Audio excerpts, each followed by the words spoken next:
हमारे चैनल धर्म मंथन का उद्देश्य सनातन धर्म को प्रसारित करना व समाज में धर्म के प्रति जिज्ञासा में वृद्धि करना, आपको सनातन संस्कृति के वैदिक मंत्र, स्तोत्रम, भजन, धार्मिक कथाएं, रामायण, महाभारत, श्रीमद् भगवद गीता, वेद पुराण, उपनिषदों इत्यादि से संबंधित वीडियो प्रतिदिन मिलती रहा करेगी। हमारा ध्येय किसी भी व्यक्ति, धर्म, संप्रदाय की भावना या आस्था को आहत करने का कदापि नहीं है। धन्यवाद। नमस्कार मित्रों, हम सभी जिस पर निवास करते हैं उसे पृथ्वी कहते हैं। इसे धरती, भूलोक, मृत्युलोक और पाप पुण्य लोक भी कहा जाता है। जब हम अपने धर्म ग्रंथों को पढ़ते हैं तो ज्ञात होता है कि इस ब्रह्मांड में हमारी पृथ्वी की जैसे अनेक ग्रह भी हैं, जिसमें भूलोक से ऊपर स्वर्गलोक तथा भूलोक अर्थात हमारी पृथ्वी से नीचे पाताल लोक भी है। इस अनंत ब्रह्मांड में कितने लोक व भवन हैं, वह हम सब इस प्रस्तुति में दर्शाएंगे। सनातन संस्कृति के वेद पुराणों में वर्णित है कि ब्रह्मांड की उत्पत्ति देवी आदि पराशक्ति के हिरण्यगर्भ से हुई है। सृष्टि का कार्यभार ब्रह्मा जी ने सप्त ऋषियों को दिया, इसीलिए सृष्टि के संचालन के लिए ऋषि कश्यप और देव माता अदिति के 12 पुत्रों का जन्म हुआ। माता अदिति के 12 पुत्रों के कारण इनको आदित्य कहा जाता है। 12 आदित्यों के अलावा 8 वसु, 11 रुद्र और 2 अश्विनी कुमार मिलाकर 33 देवताओं का एक वर्ग बनता है।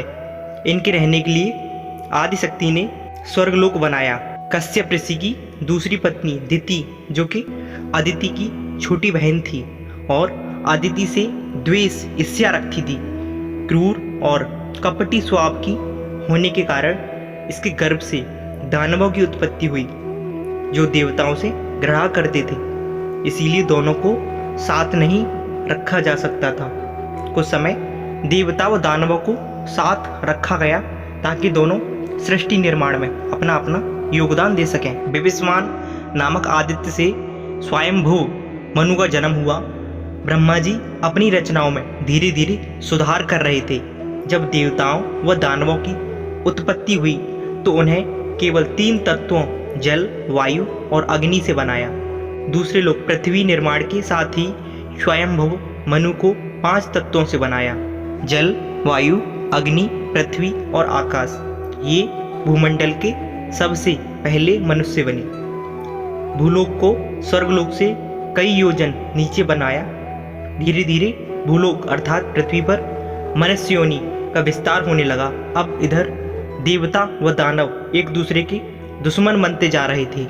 तब आदिशक्ति ने दानवों के लिए पाताल लोक बनाया, जो स्वर्गलोक व मृत्युलोक दोनों से नीचे था।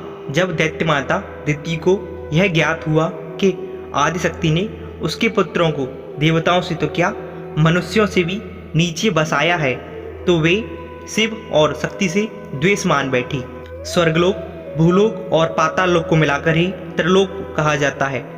इन बड़े लोकों के बीच भी 14 उपलोक और हैं, जिनमें भिन्न भिन्न श्रेणियों के प्राणी रहते हैं। जैसे जिसके कर्म होते हैं वैसे ही उसे लोक प्राप्त होता है। मनुष्य अपने कर्मों द्वारा अधोलोक अर्थात नीचे के लोक या उधरोलोक अर्थात ऊपर के लोकों में जा सकता है और बस सकता है। सूर्य और पृथ्वी के मध्य का जो भाग है उसे भंवरलोक कहते हैं। इसमें सिद्ध साधक, योगी, मुनि एवं यक्ष यक्षिणियाँ रहती हैं। यक्ष यक्षिणियों को श्रापित देवी देवता कहा जाता है। इसीलिए ये मनुष्य व देवताओं के बीच की श्रेणी में आते हैं। भंवरलोक से ऊपर स्वर्गलोक है, जिसमें 33 प्रकार के अर्थात 33 कोटि के देवता निवास करते हैं। स्वर्गलोक के एक उपनगर का नाम गंधर्व लोक है, जहाँ गंधर्व और अप्सराएं रहती हैं, जो कि देवताओं को नित्य संगीत से प्रसन्न करते हैं। गंधर्वों के राजा चित्रसेन हैं, जिन्होंने अर्जुन को नित्य संगीत सिखाया था। स्वर्गलोक से ऊपर महरलोक आता है, जिसमें तपस्वी ऋषिगण निवास करते हैं। यहाँ पर रहने वालों की उम्र ब्रह्मा जी के 1 दिन के बराबर बतलाई गई है, जो कि मनुष्य की उम्र के हिसाब से 332 करोड़ साल गणना की जाती है। महरलोक से ऊपर जनलोक है, जहाँ विराज नाम के देवगण व सप्तऋषि निवास करते हैं। इसके ऊपर तपोलोक है, जहाँ ब्रह्मा जी के सर्वप्रथम पुत्र सनक, सनंदन, सनातन व सनत कुमार निवास करते हैं। ये चारों प्राकट्य काल से ही मोक्ष मार्ग परायण ध्यान में तल्लीन रहने वाले नित्य सिद्ध हैं। इनकी अवस्था 5 वर्ष के बच्चे के समान है। तपोलोक से ऊपर ब्रह्मलोक है, जिसे सत्यलोक भी कहा जाता है। यहाँ ब्रह्मा जी माता सरस्वती के साथ निवास करते हैं।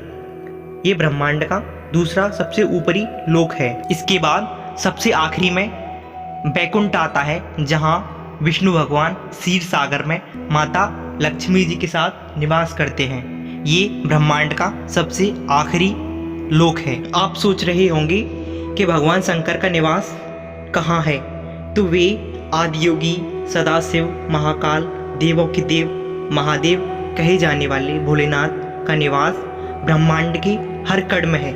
वे सब लोकों से परे हैं। इस संदर्भ में एक कथा भी है कि जब आदिशक्ति ने सभी देवी देवताओं के रहने के लिए निवास स्थान बनाने के बाद अपने और महादेव के रहने के लिए एक सोने की लंका बनाई, जो कि स्वर्ग की अमरावती और कुबेर की भोगावती से कई गुना सुंदर थी, जिसकी सुंदरता का गुणगान रामायण में है।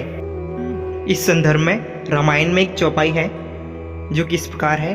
भोगावती जस अहि कुल बासा, अमरावती जस शक्र निवासा, तिन ते अधिक रम्य अति बंका, जगत विख्यात नाम तिलंका। जब माता आदिशक्ति और भगवान शंकर ने इसमें गृह प्रवेश किया तो पुरोहित के रूप में आए रावण के पिता विश्रवा ने उसे दक्षिणा स्वरूप मांग लिया। इसके आगे की कहानी अर्थात पृथ्वी के नीचे बसे हुए 7 भुवनों की वर्णन हम अगली एपिसोड में करेंगे। तब तक के लिए आप सभी लोगों का हार्दिक हार्दिक धन्यवाद हमें सुनने के लिए। अगर कहानी अच्छी लगी हो तो वीडियो को लाइक करें, शेयर करें, सब्सक्राइब करें। बाबा महाकाल आप पर यूं ही कृपा बनाए रखें। वो हर जगह वास करते हैं, हर जगह निवास करते हैं। हर हर महादेव। जय शिव शंभु। ओम नमः शिवाय। धन्यवाद।